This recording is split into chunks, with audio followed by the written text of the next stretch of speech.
And welcome back to the Queen City Sports Podcast. It's your host, Cameron Lee. Thank you guys for tuning back in tonight for our very, very special Hoops edition of the Queen City Sports Podcast. For everyone out there that knows me, they know that basketball is and always will be my first love. Shout out to Ralph Lee for putting the ball in my hands. Basketball has taken me to a whole lot of different places. It's allowed me to experience a whole bunch of different things. I love everything that basketball has to offer. So really, really excited to get this show off the ground with our very, very special and first Hoop edition of the Queen City Sports Podcast. We'll be doing this weekly. This week, we're going to focus strictly on the NBA. I know there's a lot of NBA fans out there. All of you guys out there that know me know that I am a huge LA Clippers fan. Shout out to Sam Cassell. I know he's with the Philadelphia Sixers now, but that's fam. So shout out to him. And hopefully, we'll talk about the Clippers later. I ain't even going to get into them right now. I know a lot of y'all don't even want to hear about the Clippers, but we'll get into them a little bit later. Got a special show for you guys tonight. Going to have a special guest that I'm going to introduce here in the next 5 minutes that a lot of you guys already know. But just to kind of show you exactly how this show is going to be structured for the rest of the season, we're going to try to get guys on here that I played with, that I hooped against, and I want to hear your story.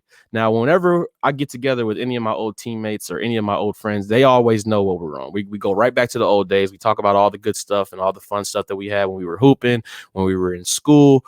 But now I just want to get that story out to the whole world, so the whole world can hear everything that we talk about, that barbershop talk that we do all the time. I want them to hear that as well. And I want you guys to join us in the comments as well. So if you're in the comments, go ahead and get in there. I see Jake Cropper's in there already. My guy, future lawyer, he's in the comments already. He's ready to go. He's already texted me earlier. Got a few topics that he wants to talk about. I know Jake. I know my host is gonna love hearing about that. And without further ado, I'd like to go ahead and introduce our guest of the evening, which is my very, very good friend Jalen Goodwin, assistant coach up at Oberlin College in Cleveland or Elyria, however you want to say that.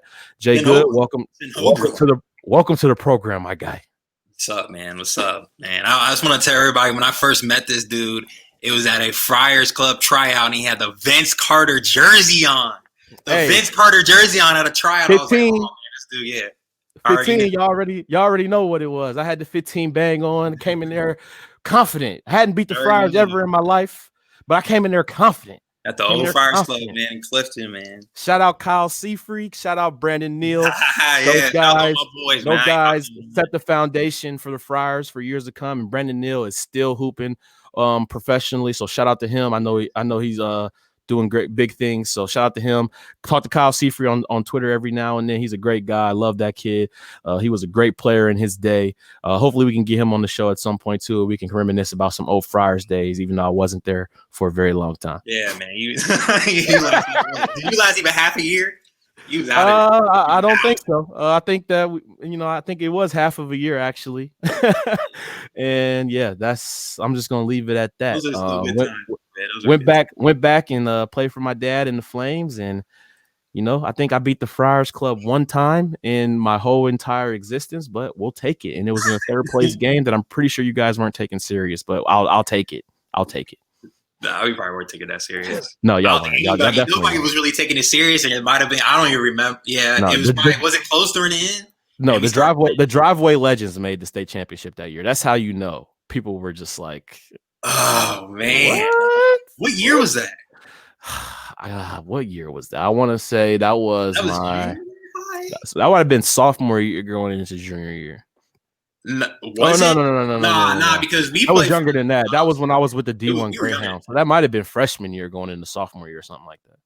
I think it was freshman year going into sophomore year, actually. It was freshman year going to sophomore year because Wally cussed me out a few times on the AAU circuit that year for wearing armbands and headbands. So, that came with it. But let's go ahead and get straight into it. For everyone out there that doesn't know Jay Good, me and Jalen Goodwin go way back. Met when we were really, really young, like he said earlier, playing AAU basketball. That's how we met on the AAU circuit when he first moved here to Ohio. Played on the same team, played against each other growing up all the time. Went to the same high school. For those that don't know that, we went to Lakota East together, did some big things there under Wally Vickers. And after that, we all went our separate ways. I actually ended up going to Sinclair Community College. Mike Boyd, who was on that team as well, who was the MVP of that team, ended up going to Concord University. RJ Leopard, who was also on that team, very big contributor, ended up going to Wilmington College and having a great career. And then Jalen Goodwin also went on to Worcester College, which is actually a very, very legendary college. Tell me a little bit about Worcester. Yeah, man. No, it was a great experience, man. And I feel like I had a great career. Played in the national championship, in the national tournament all 4 years, except for my sophomore year. In the conference tournament, I broke my hand. That was the only year I didn't get to play in the national tournament. But yeah, we made it to national tournament all 4 years. And, now I feel like I took that for granted because it was such an expectation. Like, if we didn't make the national tournament, the whole year was failure. And now it's like, man, I'm dying just to get to the conference championship game. So, but yeah, man, we got to travel a lot. Got to travel over to Spain. Got to play some teams, or play a team up in Canada, and play some pro teams out in Spain. So, I was coached by one of the all-time greats, Coach Steve Moore, who just retired last year, and I'm forever grateful for that. And he's the reason for my first coaching job. So, like I said, I'll thank him forever. And I don't think I would be where I am today if I didn't go to the College of Worcester. I don't think I would be where I am in my coaching career. And like I said, I'm forever thankful for going there and, having the career that I did. Yeah, for sure. I think I actually played against your coach. I don't think we got to play against him, actually. My last year of playing hoops, we played in the Worcester shootout. Went to down the wire with Marietta College in the first round. Marietta at that time was ranked #1 in the country. Went all the way down to the final minutes. I'm ashamed to say that your boy shot a terrible three off of hesitation that didn't hit the rim, and then also fouled the point guard on the next possession for him to get an and-1, and that's how the game ended. We lost, and that was really kind of like the last time I got to see any kind of playing time that whole season. So, but I did. I had a good game defensively, and you hate to say that. Marietta was tough, man. They knocked us out of the tournament my senior year. That was my last game playing. They were tough, and I wasn't in the lineup really, so I had to. I only got in spots, and at that time they had an All-American center, AJ Edwards, and shout out to him. He was really, really good. The scouting tape that we watched the day before we played them was ridiculous. It was dunk after dunk. He was killing everybody in the post, but he went over his right shoulder every single time. So when I got in the game, he sat on his right shoulder. I think he ended the game with 4 points and 7 rebounds. It was probably one of the worst games of his season that year. And I got a lot of respect from the Worcester older fans the next day when we came in to play the fourth place game. Had a lot of people come up to me and say, "Hey, that was a great game you played yesterday." So, I took that. Yeah, thank you, man. Thank you. But yeah, Worcester has a lot of history. And even when we had our pregame meal at the Golden Corral up there, had a bunch of Worcester fans come up and talk to us there. Worcester's a great city. My parents actually live up in the Canton area right now, so drive through that all the time. So shout out to Worcester. You guys had a lot of success there, and played with a lot of great teammates. Tell me how that kind of sets you up to be in the career that you're in now, as you're now the assistant coach of Oberlin. Yeah, like I said, Coach Moore is the reason, why I got my first job. I had my first coaching job before I graduated at the University of Northwestern Ohio, and that's how I got my foot to the door. And right after that, I became a graduate assistant at Otterbein. We struggled. We definitely struggled at Otterbein, but it was tough to play in the OAC. But we got through it, and now I'm at Oberlin. And I'm very thankful to be at Oberlin. And the last 2 seasons have been record-breaking seasons for Oberlin. Within the past, I think my first season was the first season they went 500 under our current head coach. And then the following season, last season, we were over 500 for the first time, since the 80s. So, right. We're doing some great things at Oberlin. It's just up to us to continue to, develop our players and then, recruit better talent as well. For sure. So now that we've talked a little bit about that, I know that you got some other interests outside of hoop. We'll discuss that a little bit before we dive into the NBA topics. I know that before you got on this show, you were just on Instagram Live. Go ahead and tell everybody what your Instagram is, what your Twitter is, and tell them about your side projects that you also work on. I can see a little bit there in the background right there. Yeah, so I work with my boy Crooner. Jayla got on Instagram. We're putting together some music stuff right now, especially since, we're not having a season this year, so I got a little bit of extra free time to kind of sit down and focus on a little bit of music outside of, when I'm recruiting or, I guess we're not coach right now, so I guess outside of when I'm recruiting. So, but yeah, we're working on a couple songs, working on putting together some music videos. So, no, that should be cool when it all comes out. Yeah, so make sure you guys are checking my boy out. Like I said, he's the assistant coach up at Oberlin College. Right now, you guys are playing right now, correct? Or you guys are not playing right now? Only D3 conference that's having not the only D3 conference, but I guess kind of in Ohio is the OAC. They're going to start playing in January, and I think it's like a shortened conference schedule. Yeah, we're not playing. We canceled our season way before, and then way before the NCAC did, and NCAC canceled all conference competition. Looks like we got Jake in the comments. I believe that the HCAC is still playing as well. Mount St. Joe played a few games last week. I know for sure. I'm not sure if they're doing conference play, but I know they played a couple D1 schools last week. Shout out to Mount St. Joe. Without them, I wouldn't have got the few rings that I was able to get in college. So shout out to Justin Ray, shout out to Toby Kerrigan for giving me that opportunity. Met some great people while I was at the Mount. All of them right now in the comments, clowning right now, talking about that Marietta game. It was very embarrassing, but it was also that respect factor, being able to get on the court and play. Because I know when people talk about D3 hoops, they think that I got to be D1 or it's nothing. We both played at D3 programs. Our other teammate, RJ, also played at Wilmington and had a great career. Just kind of before we get into the basketball topic, talk a little bit about how, that D3 is not the way that it's viewed. It shouldn't be viewed that way. And to be able to play at a D3 school, it should be, it's an accomplishment to play college basketball. Talk about that a little bit, Jay Good, as you're it's definitely still college basketball. It's definitely still college basketball. You're still going to have to make those same adjustments when jumping from high school to college as far as getting stronger. You're playing in a much faster game. You're playing against grown men, who've they've been playing ever since they're little and they're 22 years old now, those seniors. So, no, there's definitely some hoopers. There's definitely D3 teams who can get on a Division I court and compete.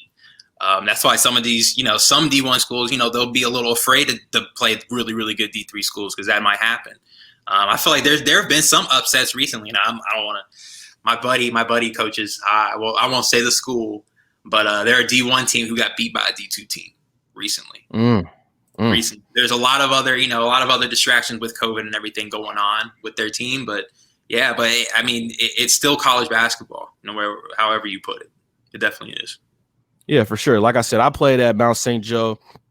And when I was there, I can just name a couple of people off the top of my head. Mark Allen, Joel Scudder. Those guys weren't D3 players. I definitely think that Mark Allen should have been, low-level D1, D2 player.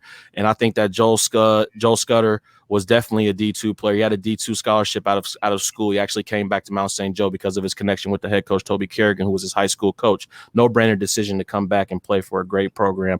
Femi Thompson, I think, was a bona fide Division I player. Came out of Aiken High School, didn't get a lot of looks down there at Aiken. But I mean, we played Wright State, and I remember the coach coming up to him after and saying, everybody in Division I missed out on you. That's how good of a player he was. Adam Getz, who I played with my last year, or I actually didn't even get to play with him because I wasn't that good at that point. I had to retire. But my boy Adam Getz, who played my last year coaching at Mount St. Joe, he was able to flip, playing a year at Mount St. Joe into a Division II scholarship. He transferred out, right? He transferred to Kentucky Wesleyan and became. He was a dog, bro. He was a dog. He is a dog. Shout out Adam Getz. Yeah. Shout out. Is he still playing? I guess he's still playing, right? Yeah. No, I think he graduated. Still is a dog. Yeah, still is. Yes, a dog. But yes, he was a dog. Those guys right there were guys that I played with who I was thinking the whole time, like, damn, they're playing here at a D3 school. Wait, there is a guy. Oh my gosh, I'm mad that I'm blanking on his name, but he was one of the best scorers I've ever seen, and he went on a stretch. He played a Muskegon. Get his name, but I can't think of his name either. Because I know exactly who it is you're talking about because I remember hearing about him. I remember hearing about him. If anybody in the comments knows who that is, go ahead and drop his name. What is his name? I forget his name, but he went on a tear, and I had to write up scouts against him. I was just like, "There's no way we can guard this dude." Yeah, I mean, there were some tough guys we played against in the D3 level. Obviously, I don't have enough time to get into all that today. But yeah, so we'll go ahead and end our D3 discussion there. And let's go ahead and move to the NBA, which I know everybody's excited to hear about and talk about. So y'all know, with me being the host of this show, the first thing we're going to talk about is my Clippers. We got to talk about the Clippers. and how we laid a freaking egg last year in the playoffs. I saw it coming. And if I'm being completely honest with myself, there's no way we should have made it out of that Dallas series. I thought that if Porzingis didn't get hurt, that they would have lost that series anyway. Porzingis getting hurt actually did them a favor, and they were actually able to squeak out a couple more victories and end that series. But the way that Doncic and Porzingis were playing up to that point when it was a 2-2 series, I was very, very concerned. I did not think that they were going to win that series, which was shocked me when they went into that Denver series and had a 3-1 lead. Second time that we've had a 3-1 lead in the conference semifinals and could not pull it through. So they made some changes. Montrezl Harrell and Paul George apparently weren't getting along most of the time there together. So he made the move to walk down the hallway to the Lakers team. And the moves that we made in the offseason, we went out and got Serge Ibaka, champion, but he's on the older side. They also went out and got Nicholas Batum, who hasn't played at all, I think, his last couple of years in Charlotte, even though he's robbing them blind for whatever he was making down there. But they signed him as well. Paul George signs an extension to stay a couple more years. So I'll let you answer this first before I go. Where do you see the Clippers this season? What kind of noise do you think that they can make this season? I mean, they're a playoff team. They're definitely a playoff team. I don't think that they might make it. Hopefully they make it to the Western Conference Finals. Will they? I don't know. After last year, after they're seeing their meltdown like that, but I mean, it's the Lakers are going to win it again. Lakers going to win it again. Like I don't see the Clippers, man, especially after last year. In the offseason, they didn't get any better. They didn't get any better. They got worse in the offseason. Now they still have Paul George. They still have Kawhi. They still have superstars on their team. Hopefully Paul George, because Paul George is one of my favorite players when he's at the Pacers. Okay, so the fact that it's funny that you say that, because I like Paul George. I think he talks too much. And I'm not that big of a fan of his. I know what kind of player he can be, but tell me why you're a fan of him. I don't know, man. Maybe it's because it was back when LeBron was playing for the Heat, and I just wanted the Pacers to beat the Heat, so I fell in love with Paul George just because. But I will say this: I remember going to a Pacers game. I want to say 3-4 years ago. And they were playing Boston. This is when Isaiah Thomas was, one of the best players in the league. Mm-hmm. He loves to let people know that. Yeah, I know. Trust me. But Isaiah Thomas was the best player on the court that night because Paul George, he just he acts like he's too cool. He's almost too his game is almost too chill. Like he wants to have way too much swag when he's out there. So, but I don't know, man. I think I just like Paul George because he was going against LeBron, to be completely honest. But then he came back, and I think it was after LeBron left, went back to Cleveland, and he had CJ Miles on his team. And him and CJ Miles, when they started off the season, like they were just like clipping. I was like, oh man, like Paul George is for real. Paul George is definitely for real. But after last year, man, I had to retire my Paul George shoes, bro. I couldn't even wear the shoes anymore. I know a lot of people remember my meltdown from 2015. When the Clippers lost to Houston. Snapchat was pretty funny that day. Any Clipper gear that I had went up in flames or got thrown out. It was super embarrassing to lose to literally, I think they had James Harden and nobody else on that team. They lost they were up 3-1. Had a couple home games to close it out. They couldn't do it. That was one of the worst moments, in one of my sports fandom lives, especially being a fan of the Clippers. I remember. And watching that last year, I mean, there was nothing that I could say or do. And you're sitting there watching them shoot off the side of the backboard. You're thinking they're down 20 points. Are they going to make a run at this? Do they even care? And to watch them go out that way last year, it was so sad. And the thing is, I felt bad for Doc Rivers. I love Doc because he did a lot of great things for the Clipper organization when he took over for Vinny Del Negro.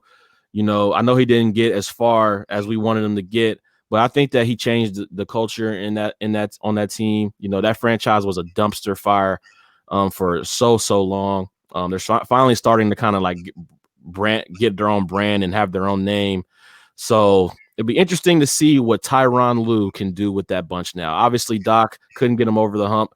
Ty Lue was able to get LeBron a championship in Cleveland. Can he deliver the Clippers a championship?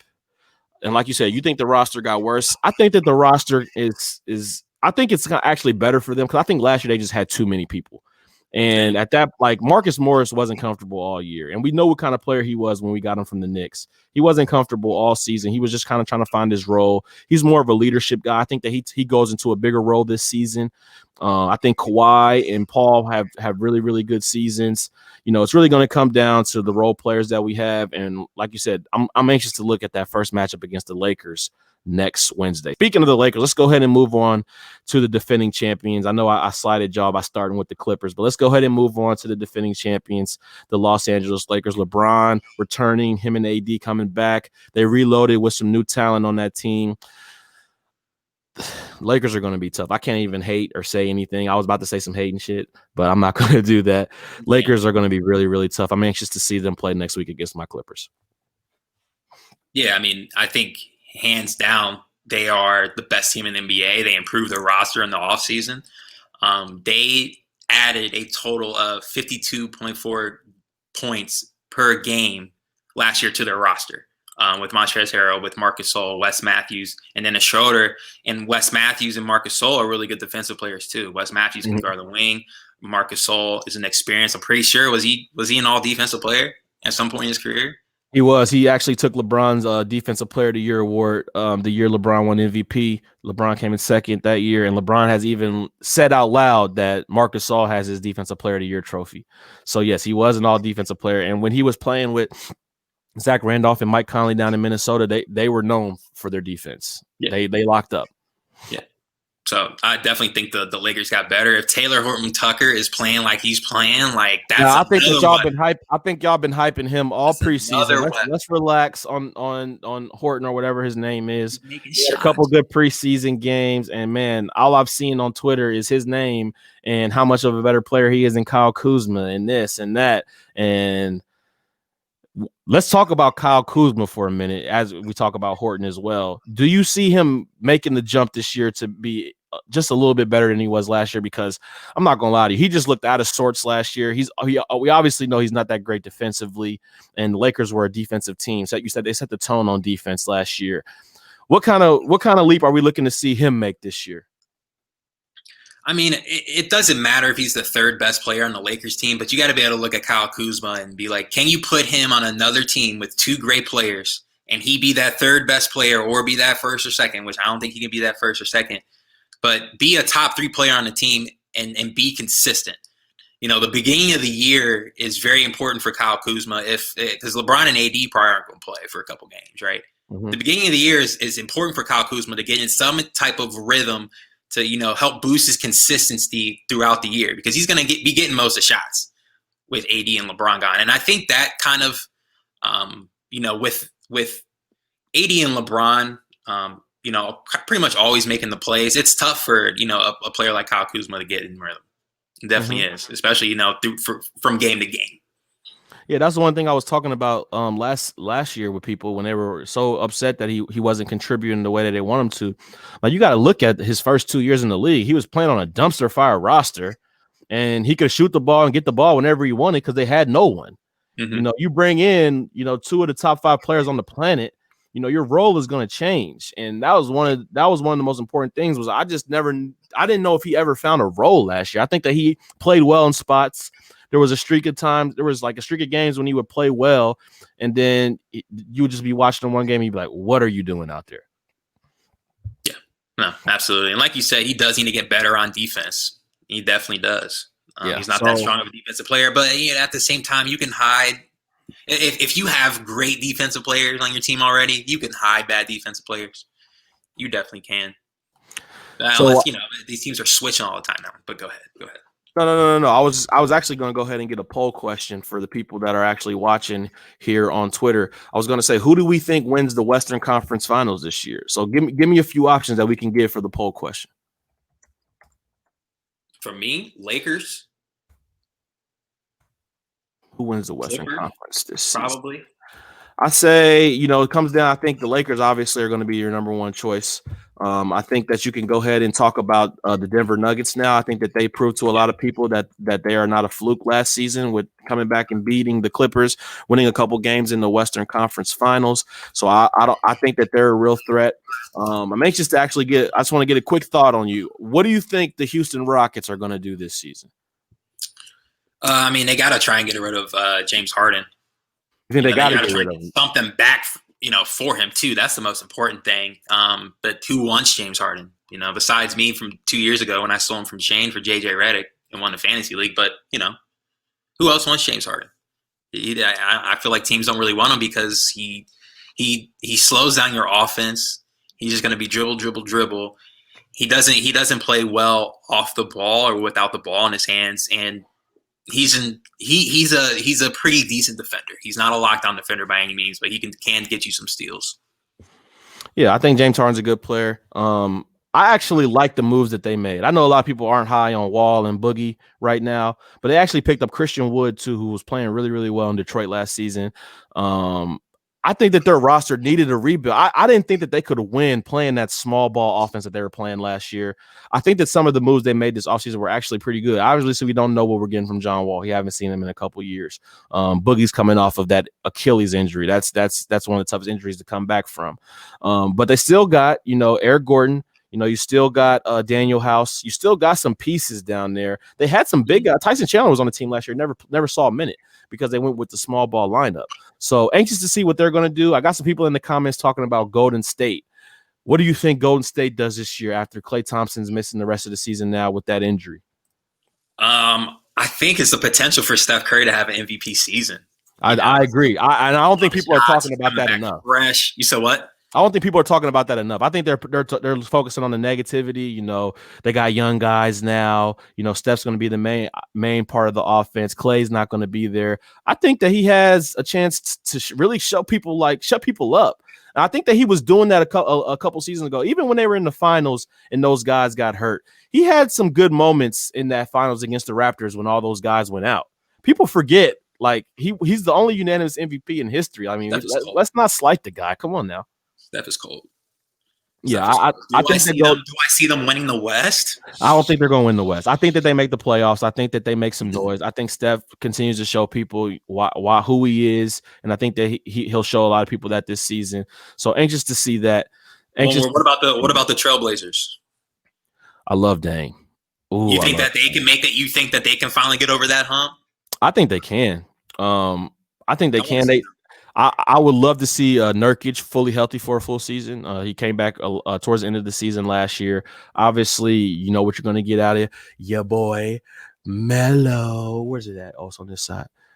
Melo. Shout out Carmelo Anthony. This is actually his jersey from my Uncle Kirk's All-Star game in Baltimore that he throws annually. So shout out to Carmelo Anthony. That's my guy.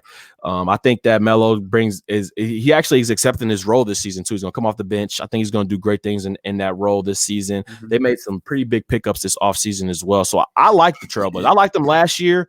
In that bubble situation just helped them out so much last year. That play-in tournament, but they, like I said, and like people said, they just were gassed out once they got to that first round match with the Lakers. They won game one, and they just had nothing else after that. I think Dallas. I think Dallas can make some. Yeah, I see some people talking about Dallas, and I saw some people talking about Dallas. Luka can take over games. He can absolutely take over games, similar to how LeBron takes over games. Very similar. I'm not saying he's LeBron. I'm saying it's very similar how he takes over games because he wants to get his teammates involved. And when he needs to score, he scores. Right. I agree. I saw it firsthand last year in the playoffs. I mean, the game winner set it off for me. And that just the whole series, no one on the Clippers could guard him. And it's amazing because you're like, how come they cannot guard this kid? He's not that fast. But he controls the whole pace of the game, and it's amazing. It's exactly how LeBron controls the pace of the game. It's very, very similar, but in a European style. It's awesome to watch. Yeah, I love it, man. I'm all for Luka. Yeah, so enough with the Western Conference. Let's go ahead and move on to the Eastern Conference. I know a lot of y'all want to talk about the Nets first, but we're going to talk about Doc Rivers and the Philadelphia 76ers because I actually love what they're building over there. I know Doc didn't do what I wanted to do with the Clippers, and I think some of that was his doing, and I think some of that was not his doing. But when he took over this Philadelphia job, the first thing he said was, and I remember he said this actually. He didn't say this when he first took over. He said this a couple years ago when we played the Sixers. The Clippers played the Sixers. He said how Ben Simmons and Embiid remind him so much of just more athletic Magic and Kareem. I see it. Obviously, we know what Embiid can do if he stays healthy and gets in shape. Once Ben Simmons develops the jump shot, I think that it takes his game to a whole nother level. But even without the jump shot right now, he's still a major threat, not only on the offensive end, but the defensive end, because he locks down. He's always one of the sorry about that. He's always one of the leading rebounders, and he's always one of the best defenders, and we all know what he can do offensively. So tell me what you think about the Philadelphia 76ers this year. Well, I like that they added Seth Curry, too. I love Seth Curry, man. That's Doc's son-in-law. That's Paul George kryptonite. That's what that is. Yes, that's exactly what it is. His wife, too. All right, we'll move on. They added Danny Green. No Danny Green slander. And I know he didn't almost lose the final. He lost that, what was it, game 5? I can't remember. I didn't watch the play. I'm not gonna lie. I didn't watch a lot of the playoffs after the Clippers lost. I was not tuned in. Nah, man. Sorry. And then they added Dwight Howard too, who is far out of his prime, but he's coming off a championship. I know he's going to be paid too. I think he's going. Green slander. No slander. No slander. What? Nah, I see Jake put up Danny Green trash. No Danny Green slander, man. We're not going to slander people here. He's in the league. He's a champion on what? 3 different teams? He is a champion on 3 different teams, and I'm pretty sure he has the finals record for most threes hit in a game. So chill with that, Jake. Yeah, no slander. He missed some shots. He's getting old. He missed some shots, but no, I think Doc Rivers. I think he'll have a good year coming back to the Eastern Conference. I think he's an Eastern Conference coach. I think his more styled, is more rugged, is more grinded out. East Coast type of basketball. I think that's why he was a great fit in Boston. But no, I think that they will definitely have a successful year this year. I don't think that they're going to make the finals, but I think they'll have a successful year. They were actually my pick to make the finals last year. Obviously, with the injuries down there in the bubble, that kind of derailed them a little bit. But I do like this Philadelphia 76ers team. Anxious to see what Doc Rivers does with them. All right, let's go ahead and move on to the main course. The Brooklyn Nets made huge moves this offseason. Picked up Kyrie. I already had Kyrie Irving. They picked up Kevin Durant. Or they picked them up last season. Both of them are going to be healthy this year to finally give it a go. That's a dangerous combo. And people know how I feel about KD. I've kind of gotten over that now after a couple years. But I didn't like the move initially. I understand why he did it now. But still didn't like it. But you can't hate, and you gotta respect what KD is, and that's one of the greatest scorers of all time. The unicorn. He is the unicorn. I know a lot of people like to call Porzingis the unicorn, but it's been Durant, and it will always be Durant. And when it's all said and done, he might be one of the greatest scorers of all time. Let's keep it 100. No, I think it'll definitely be between the Bucks and the Nets. I think the Bucks will. I feel like the Bucks will get past that hump. I feel like they will, but ooh. I think I'm saying that though. I think that's Eastern Conference Finals, but I think the Nets are gonna come out of the Eastern Conference. I mean, you got 2 of the best scorers in the game, surrounded by scorers who are coming into their own, scorers who are still developing and proving that they can maybe someday be all-stars in this league. You got wings who can guard. You got Taurean Prince. You get Landry Shamet in the offseason, another guy who can guard. You got shooters. You have 2 centers who DeAndre Jordan's not that far removed from his prime. He could probably still go out there and start on a team that doesn't have a center. And Jared Allen, he's a pretty serviceable starting center. I mean, I think that their roster on paper, it looks like that they're going to come out of the Eastern Conference. You surround that with KD and Kyrie and Steve Nash and a legendary coaching staff. I mean, it's kind of rolling their way. I kind of like what they're building out there in Brooklyn. I'm anxious to see them play. You just mentioned the Milwaukee Bucks. It's crazy now that they're the 3rd team we're mentioning after being running the East for the last couple of years, but not making the finals. They went out and got Drew Holiday. Drew Holiday. And honestly, I think it was a great move, but I think that they gave up too much Tell me what you think about that move to go get Drew Holiday. What was it worth it? I think they gave him 3 first-round picks for him, if I'm not mistaken. I can go look it up real quick while you're talking. I think that they did that because they're trying to win next year. I don't think that they're not worried about draft picks. They are trying to win within the next. What's Drew Holiday's contract looking like? If anybody knows, I don't know off the top of my head. But Giannis just signed a what? 2-year extension or 2-year deal? He signed the Supermax. He got the Supermax. Okay. So I think they're trying to just win. They're just trying to win next year. I agree. So it looks like Bucks acquired Drew Holiday from the Pelicans for Eric Bledsoe, George Hill, and 3 first-round picks. So, yeah, they did give up 3 first-round picks as well as Eric Bledsoe and George Hill. Eric Bledsoe went to New Orleans Pelicans, and I believe George Hill went somewhere else. But, yeah, 3 first-round picks. And I just think that kind of just held them up from what they want if they wanted to make more moves. I know that one of the news came out today that 2 players that Giannis had told the organization to look after and go get was Brad Beal and Bogdanovich. They almost got the Bogdanovich deal done. He was a restricted free agent. He was able to finagle his way out of that to become an unrestricted free agent and sign with the Atlanta Hawks to play with Trae Young and those boys down there. So they weren't able to get Bogdanovich. So the only really big offseason move they made was to get Drew Holiday. They also gave up some depth, I think, to get him. So you not only do you lose the first three picks, which I don't think would have been picks, that are worthy anyway. I think those would have been towards the end of the first round. So they're not really worried about those picks.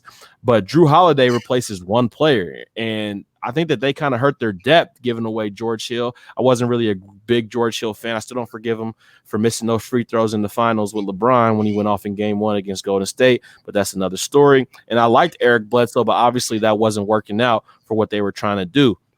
So does Drew Holiday solve all their problems? Was DJ Augustine on the team last year? Did he just get traded there, or did he just sign there? I think he just signed there. What's the difference between DJ Augustine? I believe he was with the Orlando Magic last year, if I'm not mistaken. I feel like not losing George Hill and DJ Augustine, that's like a wash. But I don't know. Like I said, like you just said, those picks wouldn't have really been worth anything. You made a great point. They definitely probably could have gotten something better than Drew Holiday, but every team can make a better move. Every team can get someone better than what they have. But right. I just think that Giannis is. I hope he comes out even more motivated after what happened last year, and I think, he's going to come out determined to get this team to the finals, or get it to the Eastern Conference Finals. Yeah, well, he hasn't been able to do that yet. I hope that the jumper improved this offseason. I hope we get to see a little bit of it this season. But right now, that's his ultimate downfall is the consistent jumper. And we all know that in the NBA, it's going to come down to you having the ball and you being able to make shots and make free throws at the end of the game. So hopefully, he got that work in this offseason with whoever his shooting coach is to try to improve that jumper. I know, and it's not as easy. I know a lot of people think that you should just be able to work on your jumper and get it better. But when you're shaped like some of these guys, when you're shaped like some of these guys, as far as being like 6'11" and you got, 8-foot wingspan, and you're playing with a ball that literally can sometimes be a tennis ball like that we're holding compared to when they're holding a basketball, it can be really, really little. I hope that he's able to improve his jump shot, but that's not going to be an overnight fix. Not at all. But let's go ahead and move on to the Boston Celtics. We've skipped them a little bit here, but we all know that they've been, a contender the last couple of years with their 2 young stars, Jaylen Brown and Jason Tatum.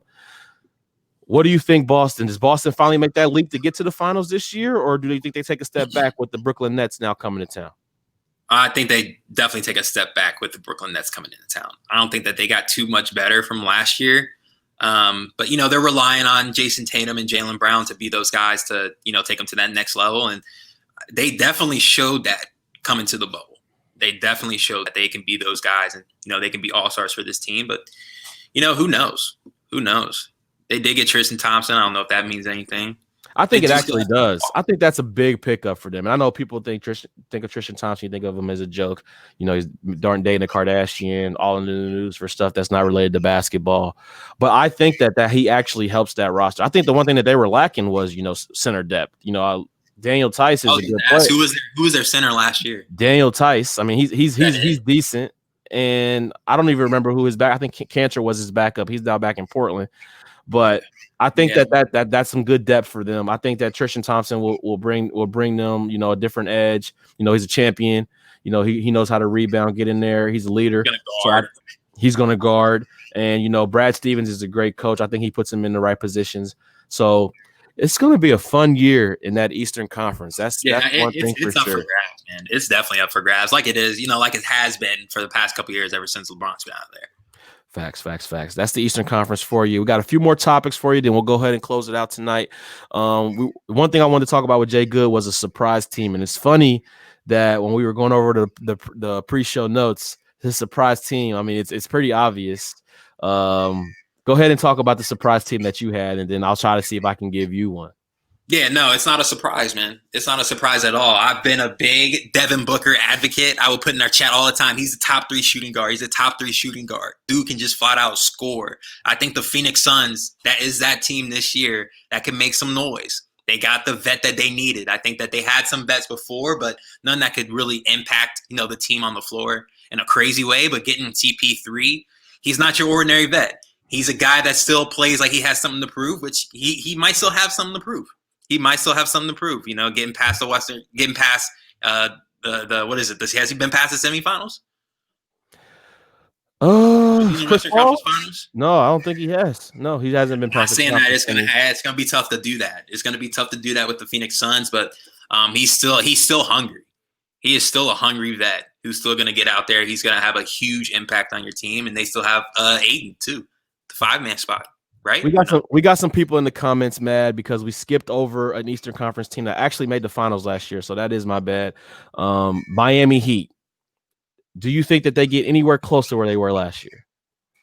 They definitely have opportunity to. The Eastern Conference is so tough, man, because it's so up in the air. It's going to be the Nets against whoever. I think the Heat, they could very, very much still get to the Eastern Conference Finals. Can they beat the Nets? I don't know.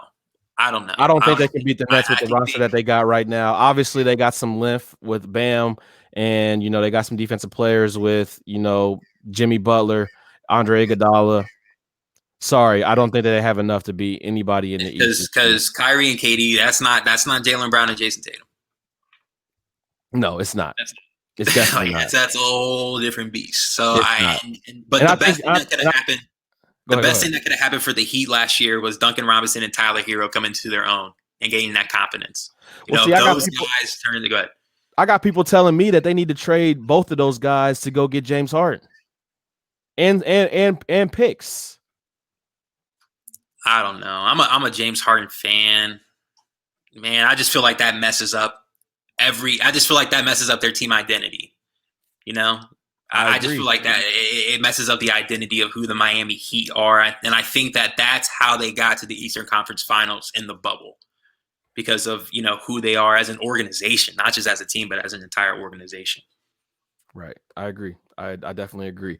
Now, it's funny, Nuzza, we're going to go back to the surprise team. You talked about the Phoenix Suns a little bit. I actually do have a surprise team. I'm going to keep it in the Eastern Conference, though, and I'm going to stick with the Indiana Pacers. I really, really love their roster, actually, not just because they're the closest professional team to Cincinnati, but I love Victor Oladipo. I'm a huge Victor Oladipo fan. I got to work his camp a few years ago. He's a great guy. Had multiple conversations with him. He's a great dude.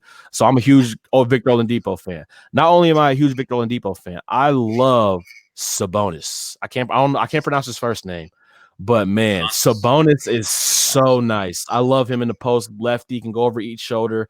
He's a terrific passer, which people don't talk about. He's a terrific passer. Warren started to come into his own a little bit until Jimmy Butler punked him in the playoffs.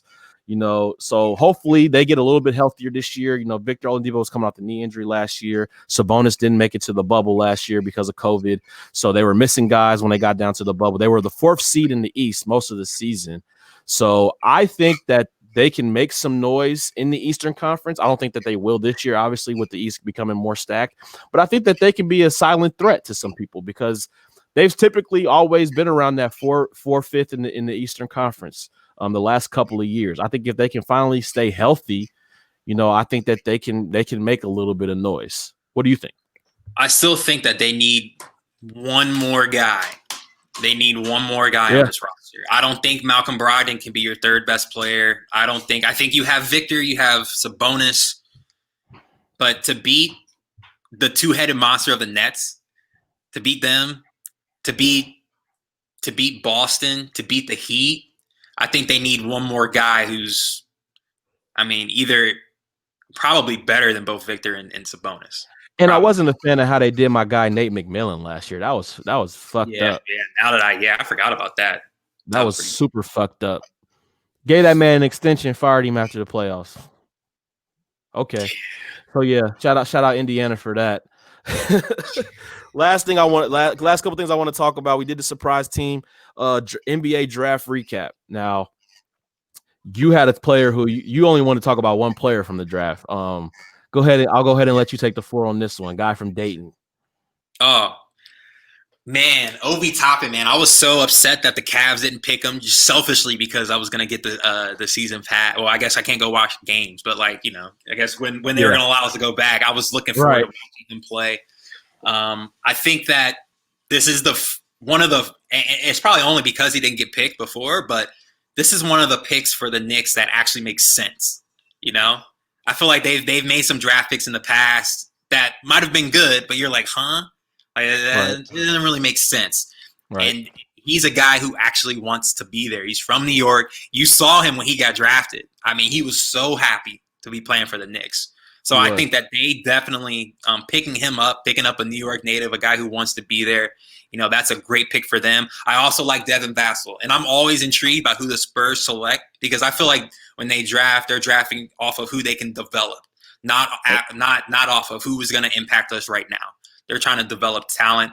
Devin Vassell from Florida State, 6'7", wing, can shoot it, can get to the basket, and he's long and lengthy. He can guard the wing, the wing offensively. Mm-hmm. Or I guess the wing defensively. Yeah, interesting because this is obviously with the COVID season. This draft wasn't as public as normally. It was at the end of October, which is really weird. So I'll talk about a few of the first picks. Anthony Edwards, didn't get to see him a lot last year at Georgia. But I think that was a great pick actually for the Timberwolves. I don't know what kind of player he's going to turn into. And I really don't even know what kind of player he is now.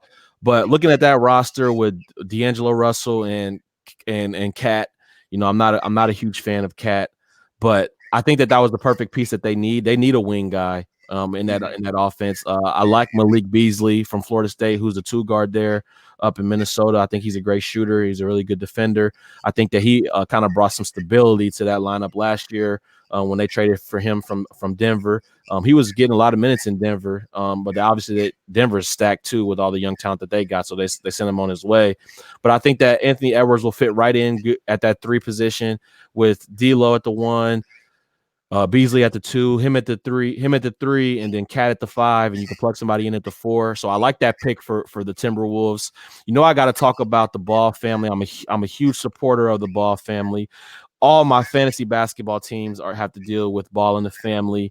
Lonzo Ball is going to be on every single one of my teams. If anybody drafts him, we're going to have a problem. But I think that LaMelo Ball got drafted into a pretty good situation down there in Charlotte. Obviously, Charlotte's been Charlotte for the last couple of years. They've been irrelevant. But I think that LaMelo Ball brings some relevancy back to the Charlotte Hornets. What do you think? No, I think what helps the ball players is guys do want to play with them because they do share the ball. They're really good at making plays and passing the ball. I think I like LaMelo more than Lonzo. Just because you do? I do, because he can shoot. Defensively, total liability. So I feel like LaMelo can shoot a little bit better than Lonzo. It's funny because the Hornets actually played the Pelicans first game of the season. I'm watching that. Are they going to guard each other? They have to. Oh, man. And my boy Lonzo, shout out October 27th, going to lock that man up. It's only right that the big bro locked the little bro up. Man, that's going to be wild. I didn't know they played first game of the season. And the last pick that I want to talk about was the number 2 pick, James Wiseman, obviously getting drafted there to Golden State. Do you think that he has an immediate impact on that team? Who Who else is their center right now? Do they still have Cauley Stein? I believe that they have Kevin Looney right now. I can go look at their roster. I'm not sure if Cauley Stein's still there. I believe that they traded him to Dallas towards the end of the season last year. That sounds about right. I don't know I don't know anybody's roster off the top of my head right now. Oh, they also got Kelly Oubre. They did just trade for Kelly Oubre after the whole the injury to Klay Thompson. They went out and got him. I feel like they got Marquise Chris, who plays center at times for them. Still got Draymond, Eric Pascal, Kevin Looney, James Wiseman, and looks like Caleb Wesson, rookie from Ohio State, is also on that team for the time being. I'm pretty sure he's from. I was going to say shout out Westerville South, but you know how I feel about. Yeah, I was going to say I watched him play in high school. Yeah, I remember because I used to live right behind Westerville South. Right yeah, him and his brother both played at Westerville South, both played at Ohio State. Yep. Just want to let everyone know that Ohio State wasn't that good when they were there, but you know, that is what it is. But do I think James Wiseman will have an immediate impact? I mean, he's definitely gonna play. He's definitely gonna play. There's, you know, they don't look like they have any other centers on their roster besides Marquise Chris and Kevin Looney. Like they're gonna give James Wiseman the reps. They definitely are. It's funny because I want to know how he's gonna fit into that offense, because for years the center has been non-existent in that offense. He's out on this perimeter setting screens, you know, for Clay and for Steph to get open. You know, the thing on Wiseman when he was in school was he's a perfect back to the back center. Mm-hmm. He can block shots. He can defend. You can throw it to him down on the low block. He can go get you a point. So I'm anxious to see how Steve Kerr kind of implements him into the offense. Obviously, this is still probably going to be Steph's offense and Steph's team. But you draft a guy number 2 overall in the draft. You know, I want to see how they're going to use Wiseman this year. That's going to be one of the things I'm going to be looking at. If he can be dominant in the low post, back to the basket, and he has, and they have to start double teaming him. I mean, that's because the Warriors have never really had a back to the basket post guy. All their post guys were screeners, and Bogut could pass pretty well. Bogut was a pretty good passer, hitting those guys. But I think that if they can develop some sort of inside game, that's only going to open up, you know, the outside game for them. It hurts that they don't have another shooter out there. So, like, obviously teams they're not going to leave Steph. They're not going to scheme to, you know, double off of Steph. But, you know, it definitely can open up shots for some of these other guys. They just got to be able to knock it down. But like I said, it hurts not having Clay. It definitely does. That's going to be a huge one. Shout out to Klay Thompson. Hopefully he can recover. Hope that we can see him a few more years in the league, but I know that's a tough injury to come back from. So we're praying for you, Klay. We want to see you back on the court. It's funny because I know that you and Klay are not the same kind of player at all, but you guys remind me of each other just because the way you guys carry yourself on the court, the way that you guys play the game. Klay reminds me of you a lot. Klay's a clown, man. Klay Thompson seems like an absolute clown, like someone who's just hilarious to hang out with. I agree, and you actually heard that from a lot of his teammates. Everyone that has played with Klay loves Klay. Super chill guy, super funny guy. You even heard Steph talk about all the great things about Klay. So hopefully we can see him back soon. Obviously, it probably won't be this year, but hopefully next year we can see him back on the court.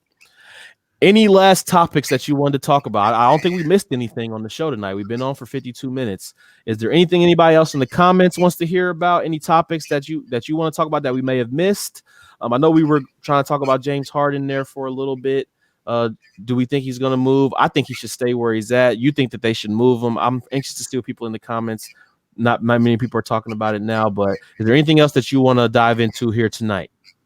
I don't think so, man. Lakers in 6. Come 2021.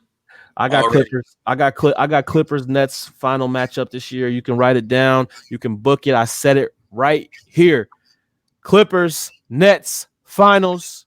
Any Lakers fan out there that got something to say, you know where I stay. You know where my inbox at. Let me know what's up, because all y'all was ducking me last year. Y'all could have been rich, but y'all was ducking me last year. All y'all was ducking me last year. Then y'all want to talk smack after the point. Nah.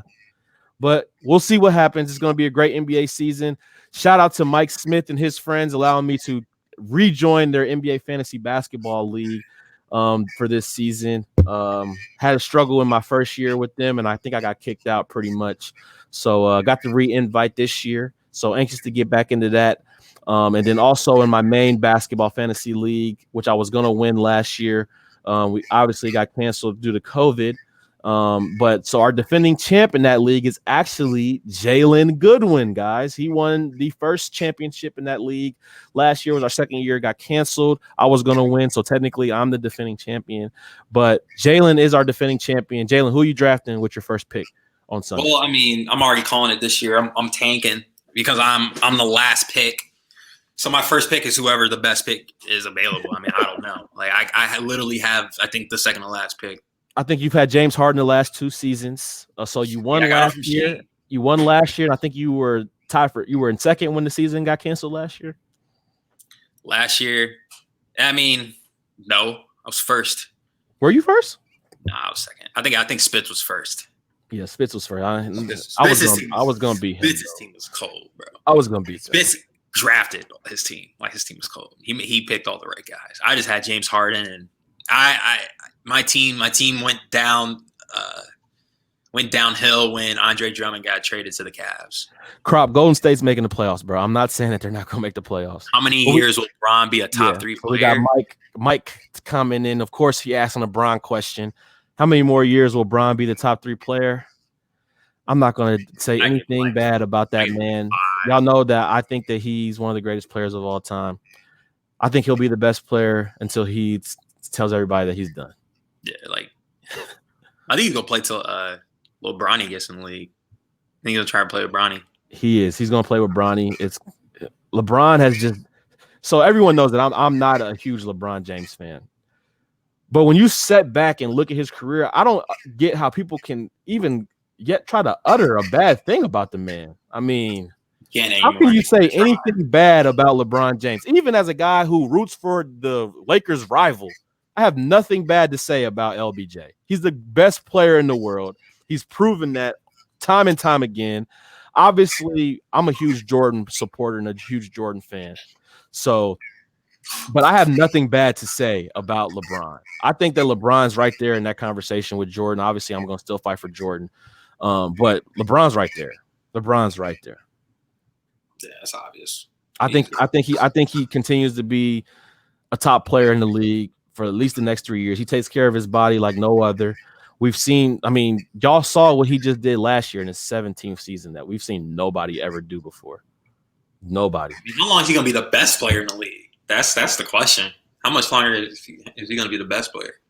We'll see. I think he'll be the best player again this year. I think he'll be the best player again this year, unless AD just comes out of nowhere and just dominates like the player that everyone says that he is.